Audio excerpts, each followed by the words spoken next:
Mexico সীমান্ত ঘেঁষা মার্কিন অঙ্গরাজ্য নিউ মেক্সিকোতে ছড়িয়ে পড়েছে দ্রোণ আতঙ্ক।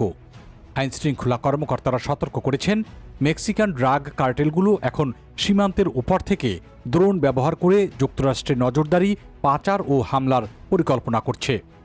গত সপ্তাহে নিউ মেক্সিকোর রাজধানী সান্তা ফেতে অনুষ্ঠিত এক বৈঠকে বার্নালিলো কাউন্টির ডিস্ট্রিক্ট অ্যাটর্নি স্যাম ব্রেগম্যান এবং চিহুয়াহুয়ার নিরাপত্তা সচিব গিলবার্তো লোয়া এই ইস্যুতে দ্বিপাক্ষিক সহযোগিতা বাড়ানোর অঙ্গীকার করেছেন।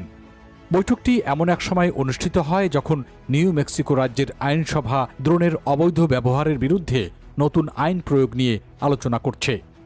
নতুন বিল অনুযায়ী কোনো ব্যক্তি যদি দ্রোণ ব্যবহার করে বিদ্যুৎ কেন্দ্র, জেল, পাইপলাইন, বিমানবন্দর বা সরকারি স্থাপনার উপর নজরদারি চালায়, তবে তা হবে গুরুতর অপরাধ। এই অপরাধের শাস্তি হতে পারে মামুলি অপরাধ বা মিসডিমিনর থেকে শুরু করে চতুর্থ ডিগ্রি ফেলেনি পর্যন্ত, অর্থাৎ কারাদণ্ড ও জরিমানা দুটোই। বিলটিতে আরও বলা হয়েছে, যদি কেউ দ্রোণ ব্যবহার করে কোনো অপরাধ সংগঠন বা অবৈধ নজরদারি অথবা আনঅথরাইজড সার্ভিলেন্সে যুক্ত হন, তাহলে সেটিও গুরুতর অপরাধ হিসেবে গণ্য হবে। চিহুয়াহুয়া রাজ্যের নিরাপত্তা সচিব গিলবার্তো লোয়া আরও বলেছেন, অপরাধীরা কোনো সীমান্ত মানে না, তাই যুক্তরাষ্ট্র ও মেক্সিকোর নিরাপত্তা বাহিনীর ঘনিষ্ঠ সহযোগিতা এখন অপরিহার্য। তিনি জানিয়েছেন, তার রাজ্যে এরই মধ্যে কার্টেল পরিচালিত দ্রোণ হামলায় কয়েকজন সেনা সদস্য আহত হয়েছেন। 2024 সালের শুরুর দিকে একটি দ্রোণ বোমা হামলার ভিডিও সামাজিক যোগাযোগ মাধ্যমে ছড়িয়ে পড়েছে। অন্যদিকে নিউ মেক্সিকো অর্গানাইজেশন ক্রাইম কমিশনের চেয়ারম্যান স্যাম ব্রেগম্যান বলেছেন, আমরা চাই দ্রোণ সাধারণ মানুষের ব্যবহার করুক, কিন্তু যখন দ্রোণ ব্যবহার হচ্ছে মাদক পাচার, মানব পাচার ও আইনশৃঙ্খলা রক্ষাকারী বাহিনীকে এড়িয়ে চলার জন্য, এখন সেটাই সবচেয়ে বড় উদ্বেগের বিষয় হয়ে দাঁড়িয়েছে।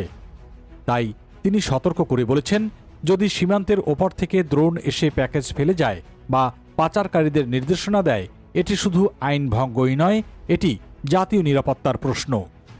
চিহুয়াহুয়া রাজ্যের পুলিশ জানিয়েছে, সম্প্রতি দ্রোণের সাহায্যে তারা 3টি মাদক কার্টেল ক্যাম্প শনাক্ত করেছে, যেখানে ছিল মাদক ও লা সান্তা মুয়ের্তের বেদি, যা কার্টেল সংস্কৃতির অংশ হিসেবে পরিচিত।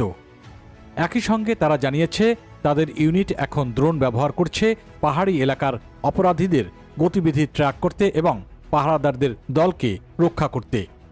এনবিসি নিউজ, বর্ডার রিপোর্ট এবং সিবিসি নিউজ জানিয়েছে, যুক্তরাষ্ট্র ও মেক্সিকো সরকার এখন কার্টেল দ্রোণ মোকাবিলায় যৌথ কৌশল গ্রহণের পরিকল্পনা করছে, যেখানে প্রযুক্তিগত তথ্য আদান প্রদান ও সীমান্ত নজরদারি বাড়ানো হবে।